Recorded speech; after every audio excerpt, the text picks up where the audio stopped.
ਹਲੇ ਤੱਕ ਸਾਡੀ ਕੰਟਰੀ ਸਾਡਾ ਕੈਨੇਡਾ ਹਲੇ ਕਰ ਨਹੀਂ ਪਾਇਆ ਨਹੀਂ ਹੋ ਪਾਈ।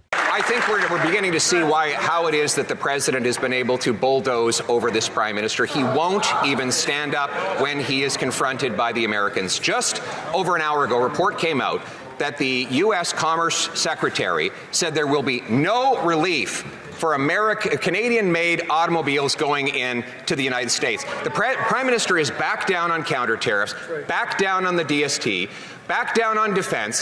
Yesterday promised to push $1 trillion of private sector investment out of our country. How is he going to look those Canadian auto workers in the eye and tell them how he got nothing for them in return? Mr. Speaker, it is a sad day in this House when the Leader of the Opposition suggests that standing up for the defense of this country, when the Leader of the Opposition suggests that spending to defend our borders, that spending to defend our fulfillment in NATO, that is backing down on defense. We will shame. Mr. Speaker, at least he finally got up, but he didn't address the question about auto workers. There are auto workers who are sitting at home right now who do not know how they're going to pay their mortgages. This Prime Minister looked them in the eye and said he was going to protect their jobs. And then he said he would put his elbows up. And then he said he would get a win by July 21st. Then he said that he would have a deal. There's been no deal. There's been no win.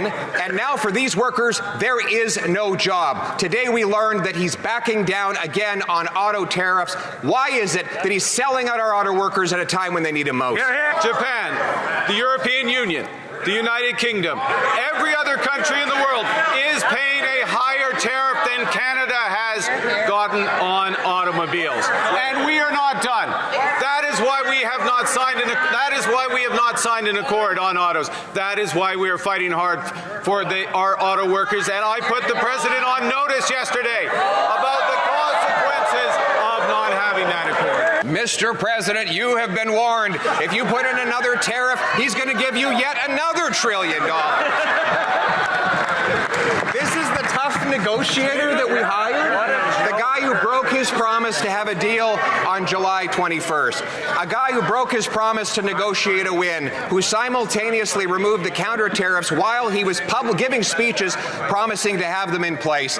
And yesterday offered more concessions to the U.S. president, knowing that the tariffs that are killing our auto sector would stay in place. Why does he always back down and give our jobs to the Americans instead of standing up for Canada?